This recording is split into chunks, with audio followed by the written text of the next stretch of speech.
someone, either the killer or Mundy, had written Azil on the wall in blood. Mundy's blood, presumably. I had no idea what it meant. Looking closely at the frayed rope hanging from the rafters, I knew that Mundy had been tied up by the legs and then hung from the ceiling. I didn't know why. Frankly, I wondered if I really wanted to know why. Something very strange was going on.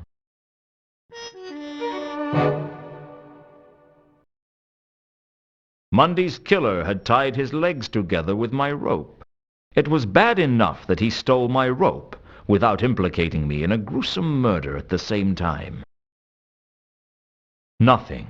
There should have been something in the boots, only there wasn't. I was pretty sure that the watch didn't search them, and that didn't leave many options.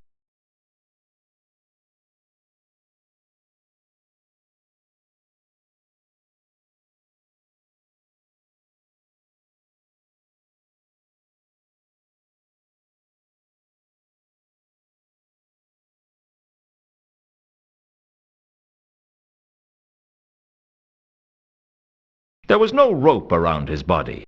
I was looking in slightly the wrong place. The frayed rope in the rafters was the same as the rope around Mundy's legs, the rope that used to be tied to the grapple. That had to mean that Mundy was hung upside down and then killed.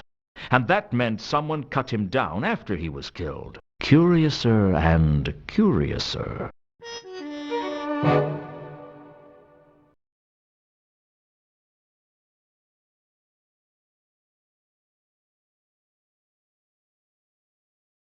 If there was a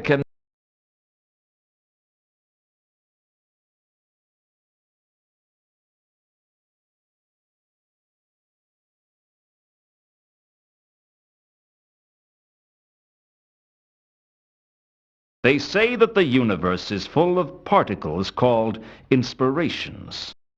One of them hit me at that moment because I suddenly realized something that should have been obvious. If Mundy was hung upside down, and if Mundy wrote the message, then the message was upside down. Turning it around in my head, I could see that it read 3712V.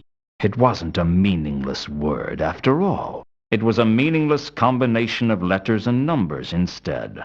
Somehow that seemed much, much worse. Useful though they are, an exit is just an exit.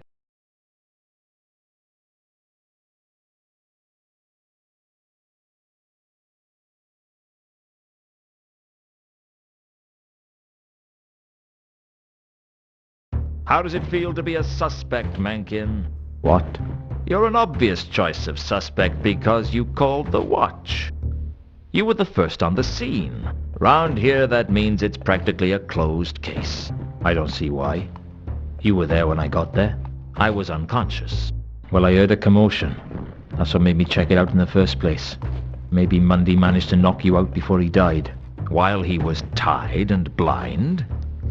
Perhaps he said a particularly offensive word and I fainted.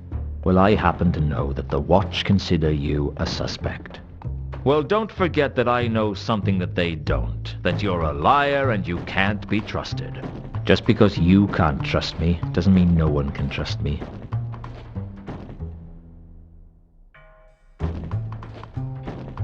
I've been thinking hard about Mundy's death, and there's something that doesn't add up. Oh, enthrall me with your erudite wisdom, great one.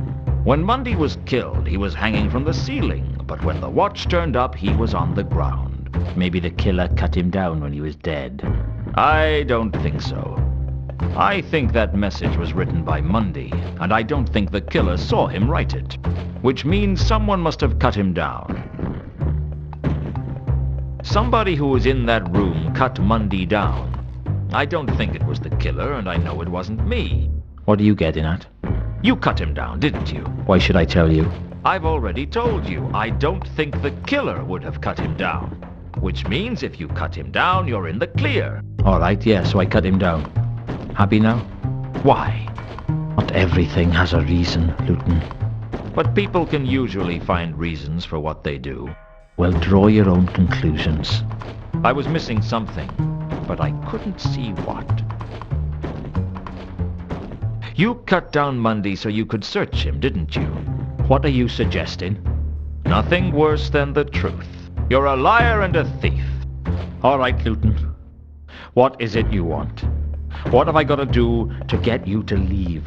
Just give me what you found in Mundy's boot, and I'll leave you alone. Here, you want it? Have it. It's worthless anyway. What is it? How the hell should I know? Now, I kept my end of the bargain. You keep yours. Leave me alone. We'll see, Mencken. I figure I owe you at least one lie. Get out, Luton. In my own time, Mencken had given me a small coin. But it wasn't any type of coin I recognized. I guess I should be grateful to the half-elf for keeping the clue away from the watch. But frankly, I just didn't like the little weasel. That's all for now. Always a pleasure. Come to persecute me some more, Luton? A man's got to have a hobby.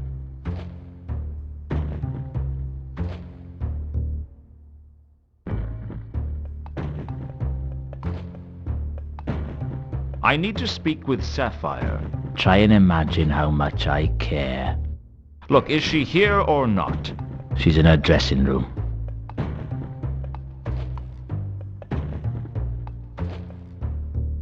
That's all for now. Always a pleasure.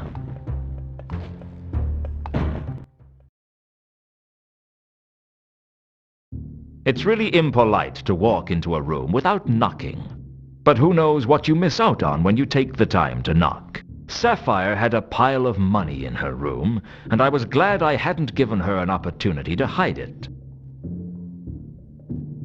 Luton, you startled me. Didn't Mother tell you not to walk into rooms unannounced? Mother told me to walk into rooms with a crossbow. She was a sensible woman. What you want? That's quite a lot of money you've got. What? Oh, yeah. Money. Yeah. Where'd you get it, Sapphire? Oh, that. Well, see, I won it. Won it? Yes. At casino. Which one? Saturnalia. Sapphire go there often. Really? Is it a good casino? Oh, yeah. Good as casino get. You should go, Luton. Maybe I will.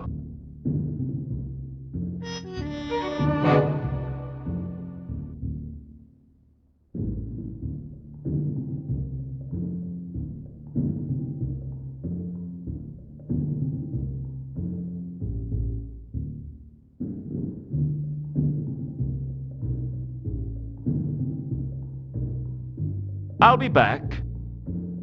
That's what they all say.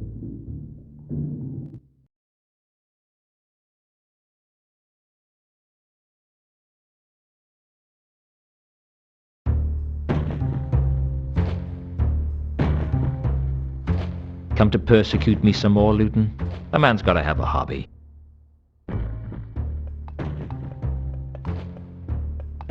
Where did Sapphire get all that money from? Ha, ha, ha. You never give up, do you? That's considered an asset in my line of work. Just leave me alone, Luton. I'm sick of the sight of you. I'm sick of talking to you. And I am sick of all your damn questions. Look, you know I'm not gonna give up. Why not just pretend you've held out for a commendable length of time and finally cracked? It could be our little secret, Luton. If anyone starts saving up to get an assassin for you, let me know, will you? That's one cause I'd gladly give generously to. In the meantime, what about Sapphire's money? I didn't even know she had any money. She claims to have won it over at the casino. At Saturnalia? You've got to be kidding. If Sapphire had a big win, the whole town would know about it by now. No, I'd be prepared to bet it has something to do with whoever she met when she missed her shift. Who did she meet? I've no idea. All I know is she missed her shift because she had to meet someone. Thanks for your help. Oh, it's always a pleasure, Luton.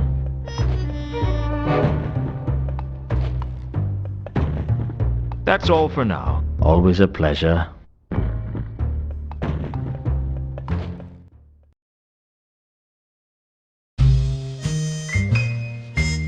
The Saturnalia Casino.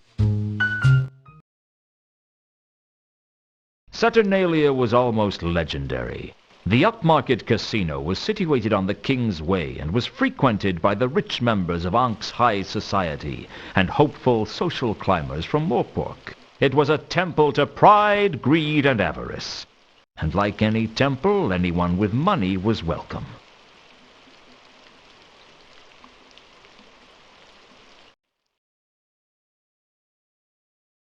The last person I wanted to see was Death himself, waiting to take me to whatever hell awaits a failure like me. But after Death, Ilsa was a close second. My eyes were drawn to her the moment I entered the room, and I decided then and there that I wasn't going to talk to her. The next thing I remember, I was talking to her. Hello, Luton. Still mad at me? As soon as I learn how to offer forgiveness, you'll be the first one to receive it. This is my companion, Two Conkers. Pleased to be meeting you. You are Remora Selachi. Not the last time I checked. This is Luton. He's an old friend of mine. Why did he think I was Remora Selachi? We're supposed to be meeting him here. What do you want with an assassin like Remora? What are you talking about? I looked around to see Remora drawing a weapon. Assassins are damn good at what they do, but they're not allowed to kill innocent bystanders. I didn't know if it was bravery or stupidity, but I decided to stand between Remora and his target. Interrupting an assassin while he was working was a risky business, so I decided to ambush Remora with the old only answer questions with questions routine. Why did you try to kill that woman? Why does any assassin try to kill someone? Who put a contract out on Ilsa? Don't you know better than to interfere in official guild business? Why would anyone want to kill Ilsa? Do you expect me to discuss a confidential case with you? What do you want from me, Remora? A swift death and a cheap funeral. Ha! You lose! That wasn't a question, that was a statement. You're getting sloppy. You're lucky we're only allowed to kill for money, because I'd take you out for free, Luton. I'd managed to embarrass Remora in front of a crowd of social notables, and that was bad news. It was bad enough that I had the watch breathing down my neck without the Assassin's Guild baying for my blood. Fortunately, there was nothing they could do to me unless someone paid for a contract on me. Actually, that wasn't strictly true. They could tie me up and torture me for days if they wanted to, just as long as I didn't die. It wasn't a comforting thought. Who was the woman? Carlotta, what are you doing here? I like to take risks. Isn't that what life is for? I've taken enough risks to last a lifetime. You didn't answer my question, you know. Who was the woman? Ilsa, why do you want to know? Jealous? Afraid you might have a rival? All women are rivals, Luton. She's not important. I see. If you decide to be honest with me, I'll be around. It was the most unsettled I'd seen Carlotta get. I guess there was a heart in that cold chest after all.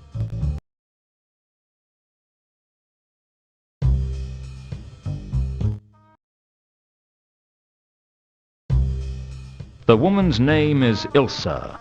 She and I used to be close. It's over. Why are you telling me this? I thought you might want to know. How is the case going? Badly. Mundy's dead. Dead? Yeah, dead. Murdered. And not a pretty sight. I'm sorry. Don't be. I'll survive.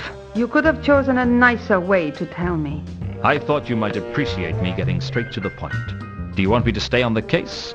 Is there still a case? I thought perhaps you might like to know who killed Mundy and why. Yes, I owe him that. You can continue with the case, Luton.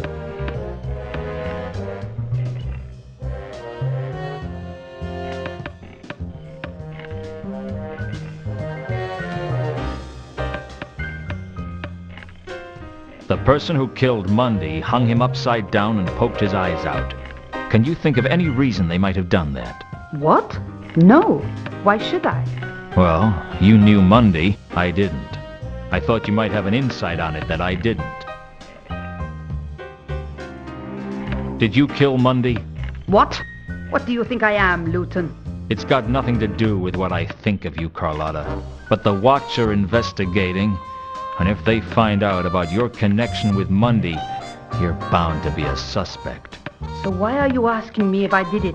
Let's just call it professional curiosity. If I had done it, would you turn me in? That depends. On what?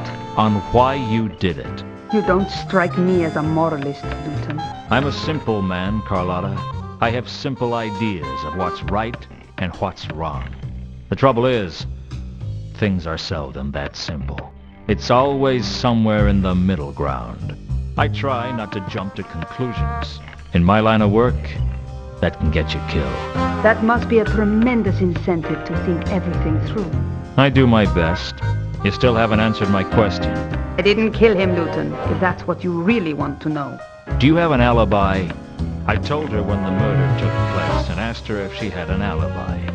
I wasn't surprised when she did. Frankly, I reckon I could have said any day and any time, and she'd have had an alibi. She was that kind of woman.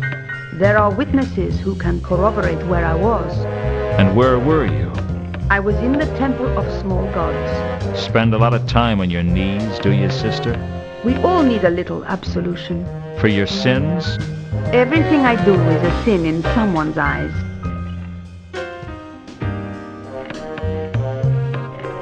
I've got things to do. I'll see you around, Carlotta.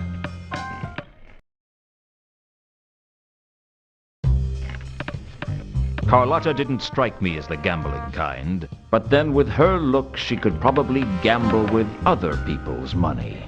Personally, I thought that took the edge out of the experience, but I doubt she cared.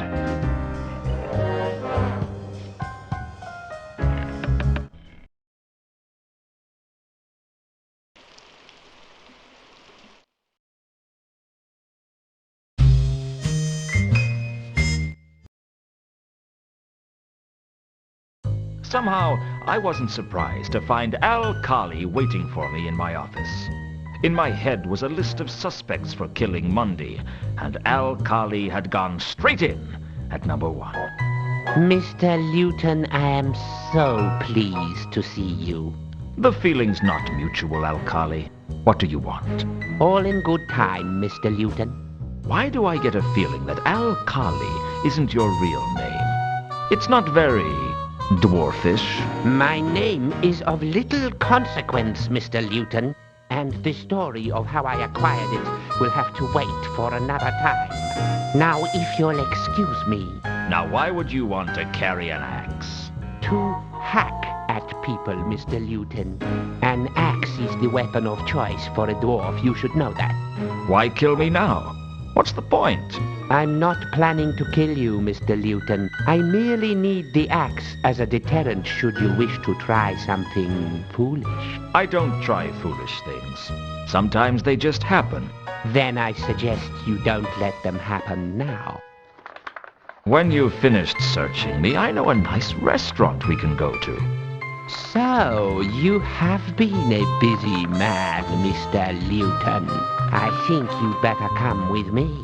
Is there an alternative? That would depend on how attached you are to your arms and legs, and how much you want them to remain attached to you.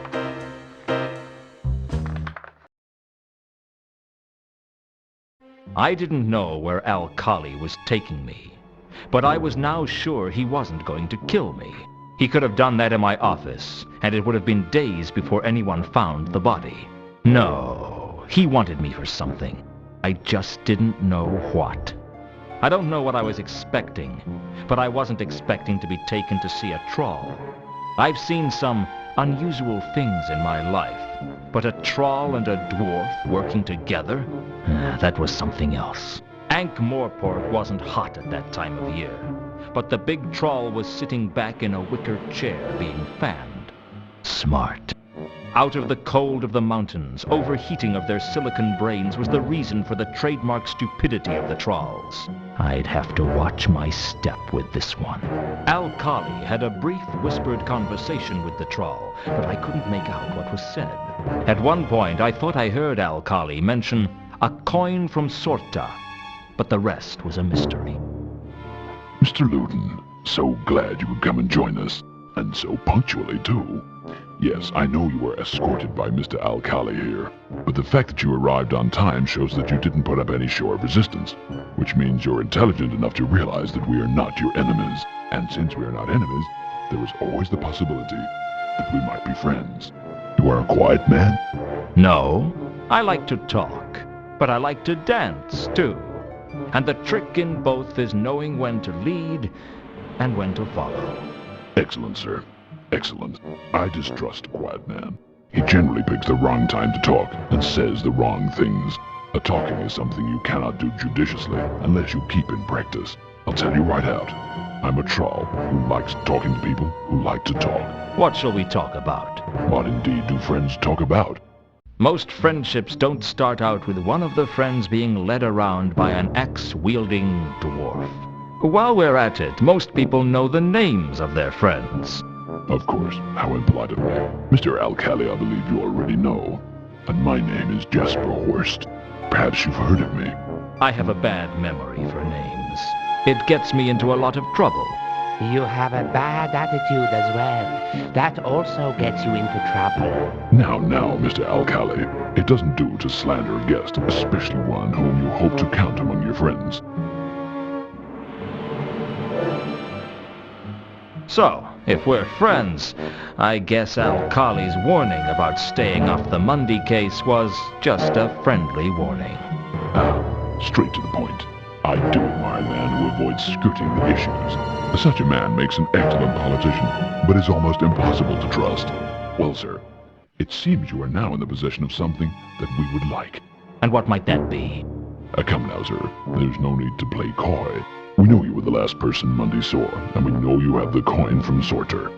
Frankly, sir, we know you have the golden sword, and we wish to make an offer for it. What if I told you it wasn't for sale? Don't be tedious, Mr. Luton. We obviously know that you are in the employ of Carlotta. Hence we know that you have a price.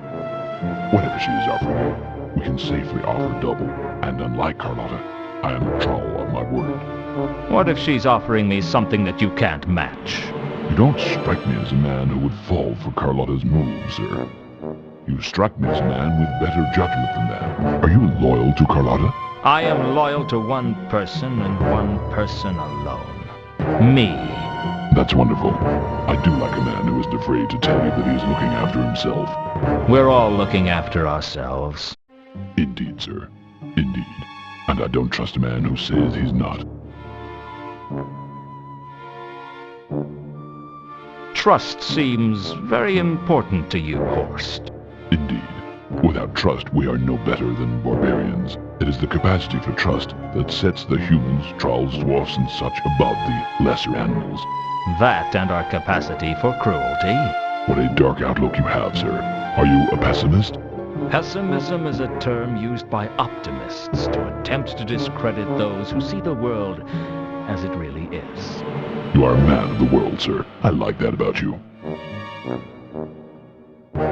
Tell me about the golden sword, Horst. Carlotta didn't tell you what it was? Horst seemed to think I knew things that I didn't, and that could give me the advantage. I decided it was time for a good bluff. She told me, but I took it for granted she was lying. A not injudicious thing to do. Let's cut to the chase. How much will you pay me for the sword? Suffice it to say, I will pay you its value. That doesn't give me much to go on. You will appreciate, sir, that a golden sword like that is a difficult artifact to sell. Indeed, you would draw a lot of attention. Were you to attempt to do so, I will offer you what the sword is worth, and that, I can assure you, is more than Carlotta is offering you. I could use a figure. I don't like to commit myself to fixed fees. Those who set exact price tags leave themselves no room to negotiate when the circumstances change. Rest assured that it will exceed $10,000 at the least. 10,000, eh? I'll think about it. Well, it's been nice talking to you, Horst, but I have other things to do. I trust you will keep in touch, sir. I look forward to hearing your decision. You're letting him go? Come now, Mr. Alcali. Mr. Luton is our friend and associate. He is free to come and go as he pleases. I'll let you know what I decide, Horst. But of course, goodbye, Mr. Luton. For now. I was starting to piece together what was going on. Whatever this sword was, it was clear that Mundy brought it into town with him on the Milka. I guess he was the courier. For who, wasn't clear. He must have hidden it in one of the crates on the Milka and then broken into the warehouse to recover it. Only the watchman stopped him before he could retrieve it. None of which told me where the sword was, or even what the sword was. One thing was clear. I needed to talk to Carlotta.